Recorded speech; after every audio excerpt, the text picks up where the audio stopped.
পরমপুরুষ জগবতার ঠাকুর শ্রী শ্রী রামকৃষ্ণদেবের পাদপদ্মে প্রণতি জানি পরম প্রকৃতি শ্রী শ্রী জয় দুর্গা ও জগৎ মাতা রক্ষাকালীর মায়ের চরণ ধুলি মাথায় নিয়ে শ্রী শ্রী রাধা বল্লভের চরণে ভক্তিপূর্ণ প্রণাম জানি শুরু করতে চলেছে প্রেম প্রীতি ভালোবাসার এক সুমধুর ভাষ্য কাহিনী, এক ভিন্ন স্বাদের সামাজিক যাত্রাপালা।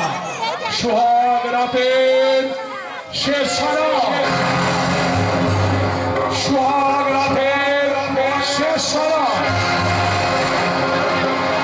রচনা রচনা রচনা ডাক্তার তাপস কুমার, নির্দেশনা শ্রীমন্ত অধিকারী, সম্পাদনা জয়ন্ত কুমার অধিকারী, দল ম্যানেজার সুদীপ বক্সি ও রাহুল মন্ডল, আলো ধ্বনি ও রূপসজ্জায় মা চণ্ডী সাজঘর, ছড়া, পূর্ব বর্ধমান। পরিচালনা রাঙাখোলা কালীমাতা কমিটি, পরিবেশনা রাঙাখোলা তরুণ সংঘ যাত্রা সংস্থা। শুরু করতে চলেছে 1432 বঙ্গাব্দে রাঙাখোলা তরুণ সংঘ যাত্রা সংস্থার নিবেদন একশ্রু সজল সামাজিক যাত্রা পালা। ভালোবাসা মরে ভিখারি করেছে পাষাণ হৃদয়ে, প্রেম তো নাই, মিলন বাসরে থেমে গেছে মন। সোহাগ রাতে শেষ সারা, সোহাগ রাতে শেষ সারা, সোহাগ রাতে শেষ সারা।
সেই স্বপ্ন সার্থক করতে আমার ছোট কথা আজ এবারে গৃহলক্ষ্মী আনতে গেল। কিন্তু কিন্তু আজ যদি ওদের মা বেঁচে থাকতো তাহলে হয়তো ওদের মা ছোট খোকার মাথায় কড়া গঞ্জল দিয়ে বলতো, কোথায় যাচ্ছিস রে বাবা? আর অমনি ছোট খোকা বলতো, তোমার দাসী আনতে যাচ্ছি মা। তখন ওদের মা বলতো, না রে বাবা, না না না না না, দাসী নয়, বলে এবাড়ির গৃহলক্ষ্মী আনতে যাচ্ছে। কিন্তু এত আনন্দের মাঝেও একটা ব্যাখ্যা যেন কাটার মতো আমার অন্তরে বিঁধে আছে। ওই বড় খোকার বিয়েটা যদি আমি আগে দিতে পারতাম। কি করে দেবে বাবা? তোমার বড় খোকা যে ভীষ্মের প্রতিজ্ঞা করে বসে আছে, জীবনে একটা বিশেষ দুর্ঘটনা ঘটার পরে বিয়ে নামক শব্দটাকে তার জীবন থেকে কেটে বাদ দিয়ে ফেলেছে বাবা। জানি রে মা, জানি। সেই জন্যই তো কোনো ব্যক্তিগত ইচ্ছার উপর আমি হস্তক্ষেপ করতে চাইনি। কিন্তু মা, হ্যাঁ মা, তোর তো ওই বোনের কাছে যাওয়ার কথা ছিল না, তুই হঠাৎ ফিরে এলি কেন মা? আরে বাবা, তোমাকে একা বাড়িতে রেখে যেতে মন আমার কিছুতেই সায় দিচ্ছিল না, তাই তো ছোটটাকে অনেক বুঝে আমি চলে এসেছি। দেখছেন মেয়ের ভালোবাসা কাকে বলে? অথচ আমরা কিন্তু কেউ মেয়ের সন্তান চাই না। আমরা একটা মাত্র পুত্র সন্তানের জন্য মন্দিরে মাথা ঠুকে হাজার টাকা মানসিক করে, অথচ বাড়ির মেয়েটাকে একবারের জন্যেও সত্যিকারের ভালোবাসতে জানি না, ভালোবাসতে পারি না। আমার জন্য তোরা তো ভাবিস কেন রে মা? এই আদর্শ চৌধুরীর কর্তব্যের তরি ও পারে পৌঁছানো না পর্যন্ত আমার যে মরেও শান্তি হবে না। আরে আগে তোকে উপযুক্ত করি।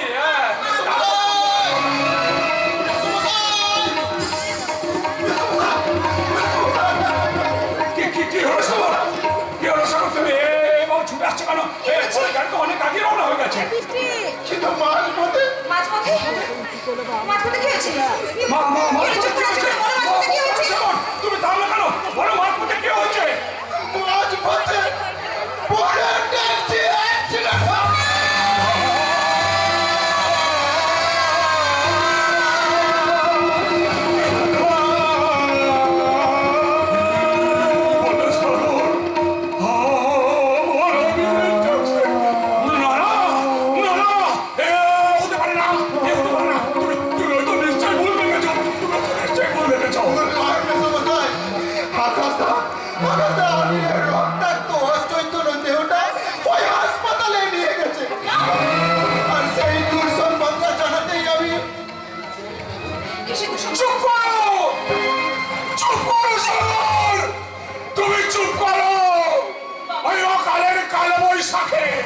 আমার এই আশার শব্দটাকে এত সহজে ভেঙে দিতে পারবে না। আমার মন বলছে সব ঠিক হয়ে যাবে। ওরে তোরা সানাইটা বন্ধ করলি কেন? ওই সানাইয়ের সুর কানে না বাজলে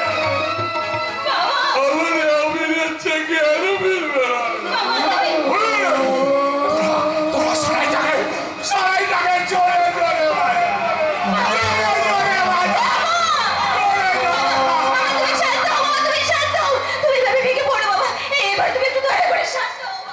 হবে না, আমার কিছু হবে না রে মা। শুধু আঘাত সইতে আমার এই বুকটা যে পাথর হয়ে গেছে। দেখো তুমি আমার কান ধরো না, একদম বলবে না, বলছি। আমার মন বলছে সব ঠিক হয়ে যাবে। আমার আগে ঠিক সুস্থ হয়ে গেছে। ও হয়তো ওখানে পৌঁছে তোমার জন্য অভিনয় করছে। যাও সাগর, যাও সেখানে ছুটে যাও সাগর। এই মেঘটাই তো লগ্নে না হোক, শেষ লগ্নে তুমি তোমার বোনকে আমার অভিনয়ের হাতে সমর্পণ করো। তাই হবে, তাহলে আমার হতভাগী বোনটা যে লগ্ন ভ্রষ্ট হবে। তোমার বোনকে লগ্ন ভ্রষ্টর হাত থেকে বাঁচাতে তুমি অন্য সন্ধান করো সাগর। কেন আকাশ? আমার আবির থাকতে তোমার আবির, তোমার আবির আর সুস্থ স্বাভাবিক হয়ে আমাদের কাছে ফিরে আসতে পারবে না।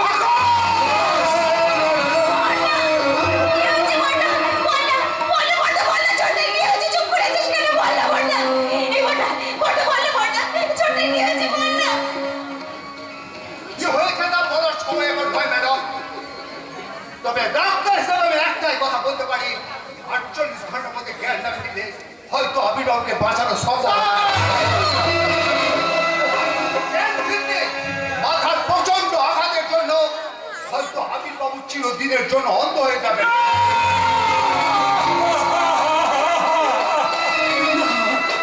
কান্নার সময় এখন নয় স্যার। যেভাবে যেমন করে হোক আবির্বাবুকে সুস্থ করতেই হবে। আর তার জন্য ইমিডিয়েটলি এক বোতল রক্তের প্রয়োজন। হ্যাঁ, রক্ত। কিন্তু এমনই দুর্ভাগ্য আমাদের, সারা ব্লাড ব্যাংক তন্ন খুঁজেও আবির্বাবু গ্রুপের এক বোতল রক্ত পাওয়া গেল না। ডাক্তারবাবু, ডাক্তারবাবু, ও ডাক্তারবাবু,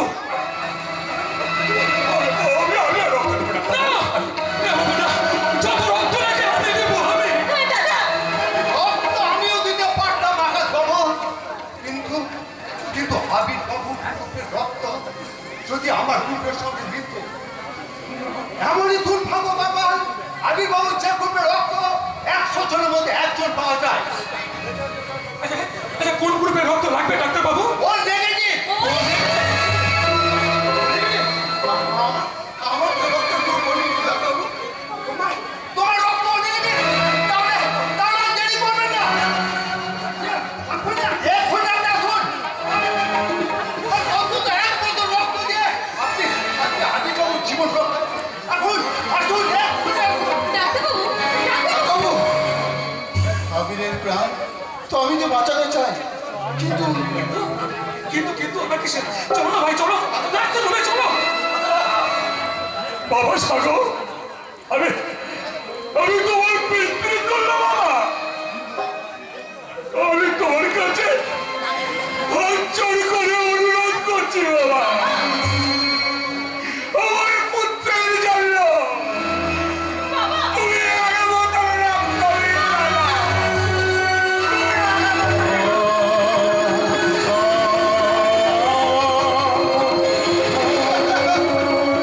ভিক্ষা বলবেন না বেদনাদারি, ভিক্ষা বলবেন না। আমি যে আমার মনের বাধ্যতা, তার চেয়েও বড় পরিচয় সে আমার অভিন্ন হৃদয়ের বন্ধু। সেই বন্ধুর প্রাণ বাঁচাতে আমি রক্ত দেবো বেশি, আমি রক্ত দেব। তবে আপনাদের সবার কাছে অনুরোধ, বলো বলো, তুমি বলো কিসের অনুরোধ, বলো। অগ্রবস্তার হাত থেকে রক্ষা করতে আজ রাতে আমার বোনকে গ্রহণ করুন আকাশ।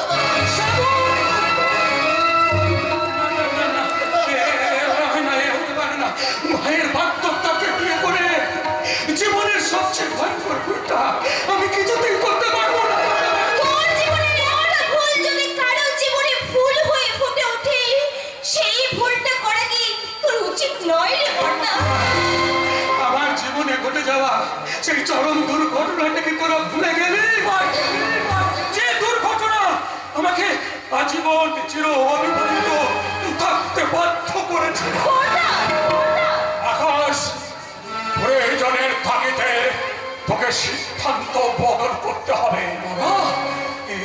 একথা তুমি বলছো, বলতে আমি বাধ্য হচ্ছি না বাবা। শুধু আমিরের প্রাণ রক্ষা নয়, যে মেয়েটা বিবাহের সাজে সজ্জিত হয়ে লগ্ন ভ্রষ্টার হওয়ার আশঙ্কায় হাহাকার করে কাঁদছে, সেই মেয়েটার নারী সম্মানের রক্ষার জন্য আকাশ, তুই আমিরের ভাগ্যটাকে বিয়ে কর বাবা। কিন্তু আবির সুস্থ হয়ে ফিরে এসে যখন সব জানতে পারবে, তখন কি সে আমায় আগের মতো শ্রদ্ধা করবে বাবা? সে কি তার অন্তরে সমস্ত ঘৃণা ছুঁড়ে মেরে আমাকে প্রাণ ভরে অভিশাপ দেবে? না, এই তো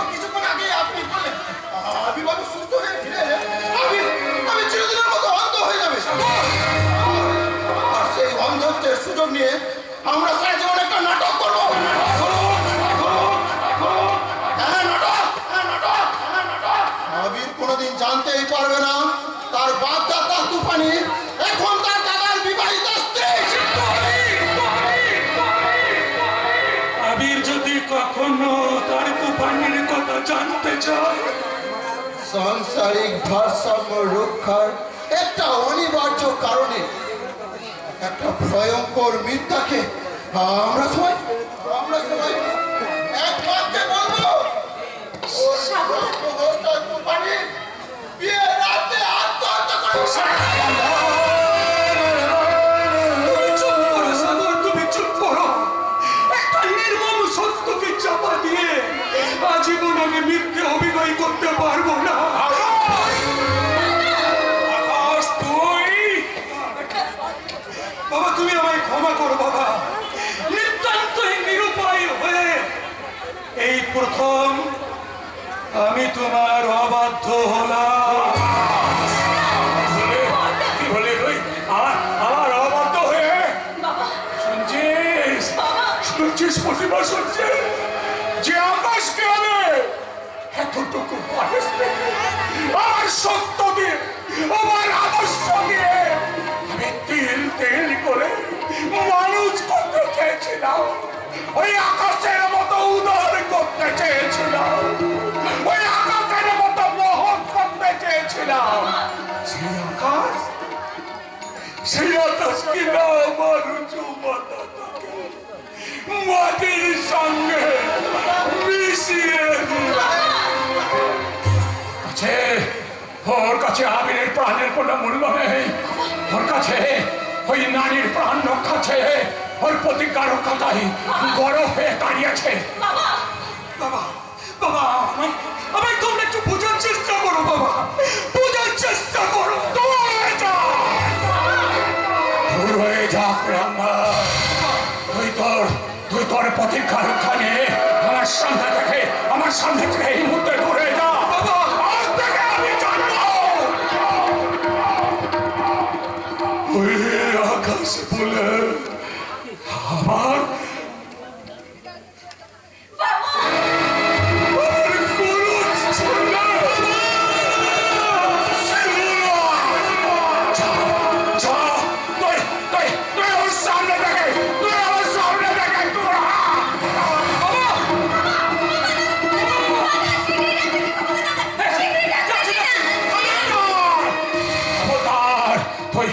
কোথাও যাবি না, ওই অবাধ্য পুত্রে করোনা ভিক্ষা চায় মৃত্যু মৃত্যু আমার হলে। সাগর, ওকে তোমরা চলে যেতে বলো সাগর। ওর বিষাক্ত নিঃশ্বাসে এই সমস্ত বাড়ির পরিবেশ আজ বিষাক্ত হয়ে গেছে। ওকে তোমরা চলে যেতে বলো।